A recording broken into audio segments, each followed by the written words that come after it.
Did you experience damage to your home or business from Hurricane Irma? Don't wait. The deadline to file an insurance claim is September 10th, 2020. Call the pros at East Coast Public Adjusters. 855-GET-ECPA. That's 855-GET-ECPA. And yes, we promised you that Mr. James Morgan would be kind enough to join us from the FIU Golden Panthers. Yes, Paws up. Paws up, baby. Let's go. I never thought you guys would beat UM, dude. I got to tell you, that's a hell of an accomplishment for you guys. I was Appreciate that. Like, okay, you know, they're not going to win this game, and you guys, talk to me about that night, dude. That yes, had to have been sweet for a lot of guys in that locker room. Yes, sir. No doubt about it. Any of the guys that are locally there, that are born and bred there. That must have been that's the biggest win of their careers. Definitely. Well, there was a lot of, just like you said, a lot of local guys there, a lot of relationships, a lot of guys who, you know, had maybe wanted to go to Miami growing up. And, you know, they had a great team. They got some guys down here who are absolute studs are playing with this week. And, you know, you can just see how athletic they are. But definitely, it was a great win for our program. You know, for the university in general, it was the response to it when we came back. They were like banging pots and pans and everything when our bus got back. And the support we got from the university was just incredible. I know it meant a lot to Coach. Especially having come from there. So, yeah, man, great win. How was Coach preparing you guys for that game? Could you tell that he wanted that game badly? You know, he didn't really show it, but I think we all kind of knew. And, you know, I think he did a really good job, like, every single week. Because the cool thing about Coach is that he had, like, kind of a, you know, he'd been there before. So he had a situation like that we should be thinking about for every game because he had it with the Cowboys or he had it with Miami back in the day. So he did a great job, man, getting confidence in us and, you know, that game too. What do you think that does for the program? I hope that it just, you know, kind of propels it forward a little bit, shows that it's legitimate, you know, and it's a program that's on the rise. And I think Coach Davis, since he's been there, he's been establishing this culture, right? And it just continues building. And trademark wins like that are something that helps that get along. So I'm excited for the future. Yeah, you listen, if you can build on this, then you start to make that program take that next step. Yes, sir. Right. You know what I mean? And so for you now, you're ready to take that next step. So yes, sir. So talk to me about this process now. How does your mentality change from what you were doing with FIU and now this here? Right. It's an interesting question. I think I've always had the confidence in myself and knowing that I could play in the NFL and that I have that type of talent. It's always been my dream growing up. It's been my goal. So in that regard, you know, every season I've worked as hard as I can to try to make that a possibility.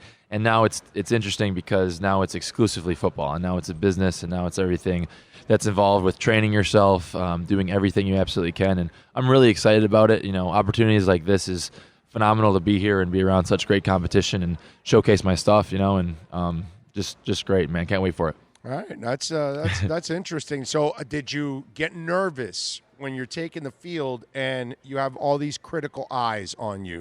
You know, and it's fans and media jerks like me, who cares? but when you've got these kind of guys that are watching every little thing that you do. Right. No, I really wasn't nervous, and I think the reason for that is just because I know how good an opportunity this is. You know, it's fantastic to be able to, you know, be with all these guys who are great competition and showcase that I belong there. And I really believe that. And so, no, man, it's football. It's something I've done my whole life, and I'm looking forward to spinning it some more. I got to tell you something. One of the things that I thought was really cool on your part, I'm watching practice today, and you please, Big O or or anything. No, right. sir. You got it, Big O. Yes. Yeah. I was gonna say it again. I'm old, man. I know. Okay, so one of the things that I loved that I watched about you was there was a moment when you guys were doing your team drills, and you went to the right side to explain something to one of your guys. Right. And you guys just got together on Monday. Right. You barely know these guys. How important is it for you, James, to be a communicator and those kind of things? Because I saw a lot of leadership in that moment from you, and I think that that's important for a quarterback. I think a quarterback can't be a dude that's a hermit crab, dude, and just, you know what I'm saying? Right. I just worry about myself. You can't do that. I agree. I think communication is key, and I'm a stickler for the little details. I love the absolute minute details that make a play, because football is a game of inches, and you're an inch away sometimes from a big play or, you know, not having that situation. So I think those are really important. But I would agree. I think as a leader, a quarterback needs to be a vocal guy, but also a guy that leads by example, and talking about stuff like working really hard and making sure his teammates knows know that he really cares about them and he cares about the game. So all that stuff goes into it, and I'm doing, I'm just being me out there, and that's who I am as a player. That's what I do, and yeah. All right, so what are you trying to prove this week? What's the knock right now on James Morgan that you feel you need to show the NFL folks? Right. Well, I think there's a stigmatism with these small schools, and hopefully it's kind of being worn away a little bit. But, the competition, right? Like, the competition in Conference USA isn't as good as some of these Power 5 schools. And that's why I think games like the Miami game this year could change that mentality going forward. I think you're seeing more and more of an even playing field. But definitely just to showcase that I have an NFL skill set against some great competition. You look at the defenders we've been playing against, and they're phenomenal. The receivers are phenomenal. And then I want to go in here and show scouts with my film and with my play that I belong. I can throw this. I have the NFL arm strength, accuracy, and anticipation to have success at this next level. All right, you listen, you talk small school on your team. Mason Kinsey. Yep. I never heard How about that? Barry, dude. I tell you, he was doing some good stuff today, man. And all that kid is doing is smoking people, dude. Yeah. I mean, he made a couple catches in the corner of the end zone today. Yeah. And I'm like, who the hell is this kid? And Barry, I mean, right. I know Barry University in our backyard. Yeah, right. But That's what I thought. Barry, I'm like, where the hell is Barry? Yeah. What the heck? And I'm looking at him going, man, this kid's showing some people out there. So you want small school and showing people up there. Right. Well, that's the cool thing about this game is that it's all, the school stuff aside, it's all the 53-yard field. It's a 100-yard field by 53. It's the same playing field, and you just go out here and you show your stuff. And that's the really cool thing about it is you have the opportunity to do that, and I think that's great for guys like that who have the opportunity or going out and making the most of it. Aaron Parker's another kid that I like, man, Yep. from Rhode Island. I don't watch Rhode Island football, dude. Yeah. Small school, Right, you know what right. I mean? But I'm watching Making him. plays. I really like the guard. Yeah. I'm for sure. a big fan of the guard. I'd like to see him in a Dolphin uniform. Okay. Yep. Yeah. That'd be nice. I think he's. I think he's a player who's going to. We got some impressive linemen out there. That's for sure. I like the guy from Michigan too. Yeah. The offensive. He's been playing well. Guard. I think he's for a sure. guy that. Now for you. Yeah. And I'm not a BSer, so Sure. I talk to a lot of NFL teams. The one question that I will say they talk about is your arm strength. Okay. What do you tell them that, and what are you trying to show out there when it comes to arm strength? So they are saying that I don't necessarily have the arm strength? Yeah, the strong arm. You don't have Sure. like maybe the kid that's next to you in Princeton might have a little stronger arm. Interesting. That's not my belief, and if you want to look at my film, I think that would showcase that.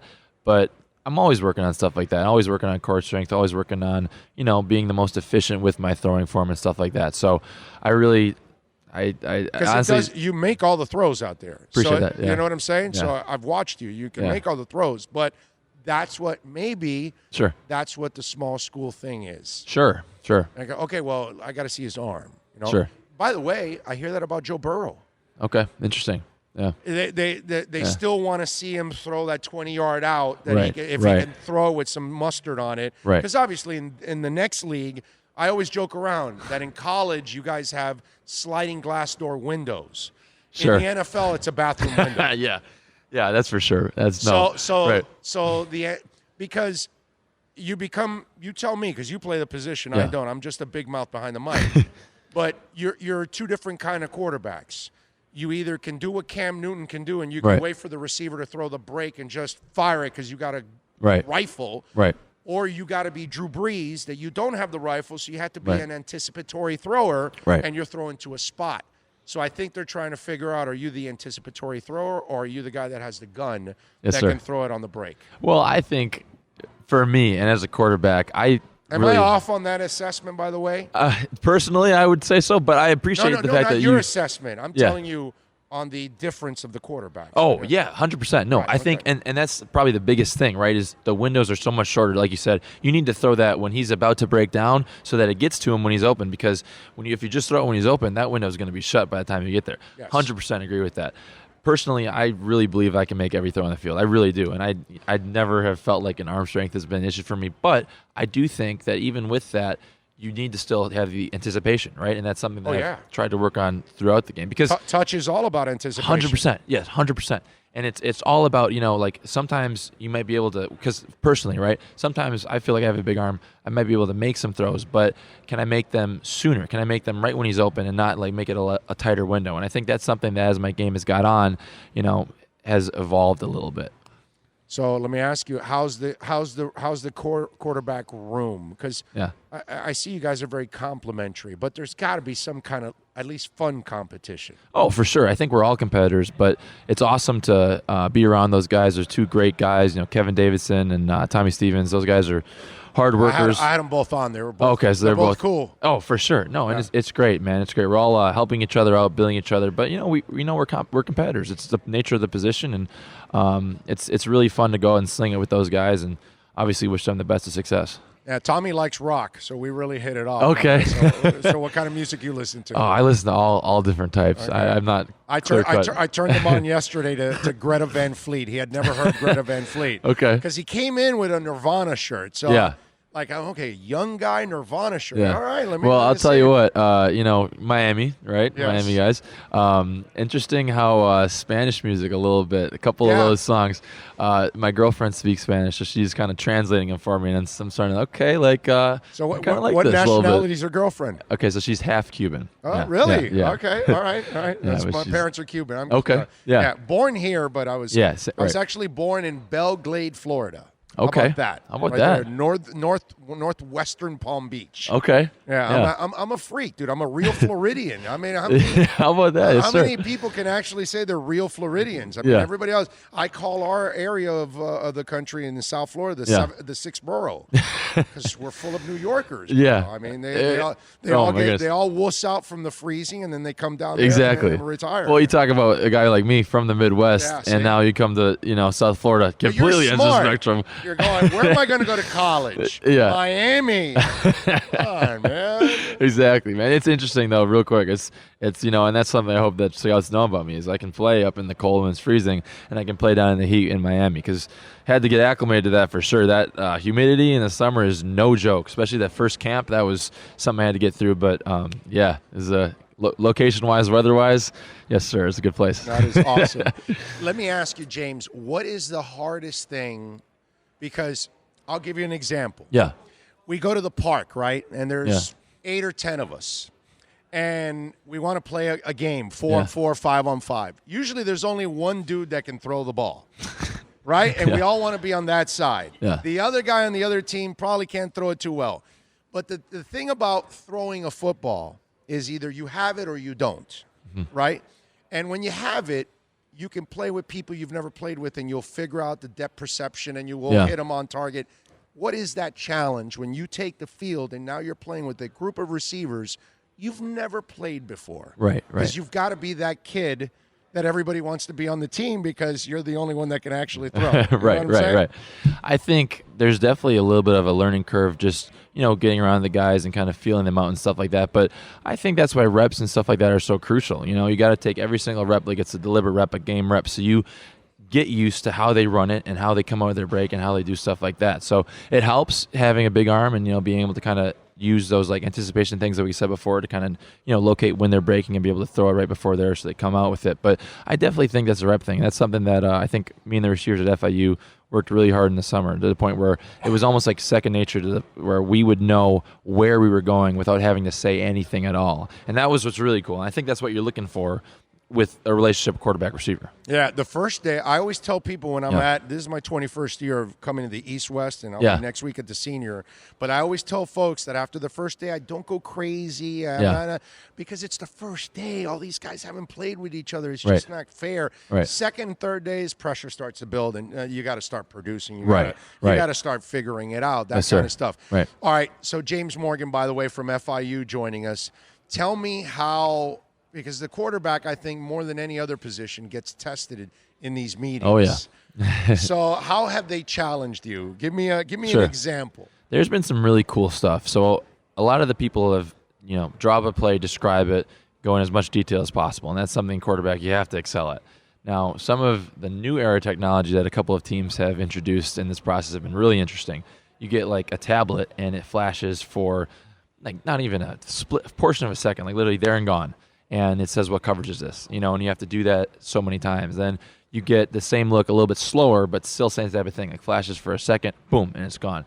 So it's been definitely interesting to see kind of some of testing your memory. Mental, 100%, right. And that's a good point too. There's a couple other So you got the memory ones, and then there's a couple other like personality tests, rate which is most important to you, and it's 2 good traits, like confidence, loyalty, or something like that, and you got to pick between the 2. So it's very interesting, kind of how they, mentally with the memory and with the personality, kind of gauge you as a player. I'll give you an example: Carson Wentz and Yeah. Jared Goff. Okay.